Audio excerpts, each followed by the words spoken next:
Dhaka premier league নিয়ে কোনো সাড়া শব্দ ছিল না নীতি নির্ধারকদের।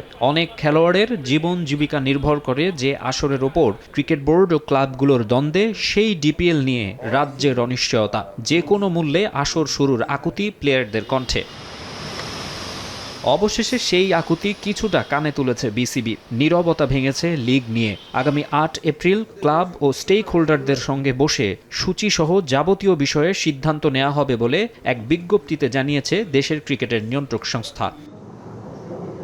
এই উদ্যোগের মধ্য দিয়ে অচলাবস্থা কাটবে বলে মনে করেন সাবেক অধিনায়ক ও বর্তমানে জাতীয় দলের ব্যাটিং কোচ হিসেবে কাজ করা মোহাম্মদ আশরাফুল। যদিও এমন অবস্থার জন্য বোর্ডের কোনো দায় আছে বলে মনে করেন না তিনি। অবশ্যই খারাপ লাগছে যে এখানে কিন্তু বোর্ডের কোনো হাত নেই। বোর্ড কিন্তু সব কিছু রেডি, যে তারা মাঠ রেডি, আম্পায়ার রেডি, বল রেডি, সব কিছু রেডি, কিন্তু ক্লাব যদি না খেলতে চায় ওইখানে কিন্তু আসলে বোর্ডের কিছু করার থাকে না। তো আমি আশা করব যে প্রত্যেকটা ক্লাব যেন তারা একটু চিন্তা করেন প্লেয়ারদের দিকে। দায়িত্ব নেয়ার পর থেকে বেশ তৎপর যুব ও ক্রীড়া প্রতিমন্ত্রী আমিনুল হক।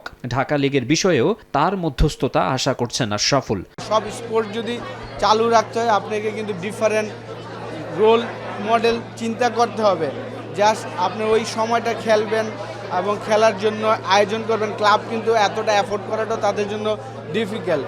তো এটা অবশ্যই ক্রীড়ামন্ত্রী আমিনুল ভাই এটা সকল ফেডারেশনের সাথে বসে আমার মনে হয় যে কীভাবে সুন্দর মতন রান করা যায়, যে ক্লাবের জন্য ওয়েট না করে যেন ফেডারেশন ৬টা মাস ক্রিকেট খেলতে পারে। যদিও বোর্ড আলোচনার ব্যাপারে আশাবাদী হলেও রয়ে গেছে প্রশ্ন।